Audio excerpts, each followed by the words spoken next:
ആട് കലം പൊട്ടിച്ചതിനെ തുടർന്ന് പാത്തുമ്മയും ആനുമയും തമ്മിലുള്ള സംഭാഷണം.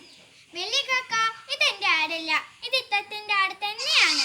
മതിയടി, വെള്ളിക്കാക്ക് ഇരിക്കണത് കണ്ടില്ലേ? ഇനിയെങ്കിലും ഒന്ന് അടങ്ങി ഒതുങ്ങി ജീവിര്.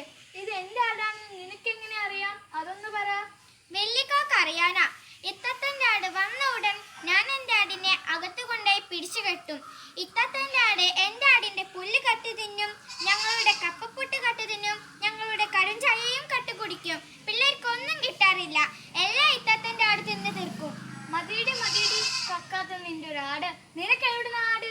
അത് ഇത്തത്ത തന്നതാ. എടി, ഈ ദുനിയാവിൽ എത്ര ഇത്താത്തമാർ അനുസത്തിമാർക്ക് കൊടുക്കുന്നുണ്ട്? അതൊന്ന് പറ. എത്രയോ ഇത്തത്തമാർക്ക് ആന കൊടുക്കുന്നു, പിന്നെ വിര പോലെയുള്ള ഒരാട്. വെള്ളിക്കാക്കുള്ളത് നിന്റെ നല്ല കാലം, അല്ലെങ്കിൽ ഞാൻ നിന്നെ വെച്ചേക്കുവോ? എടി, പടച്ചോന് നിരക്കാത്തതൊന്നും പറയരുത്.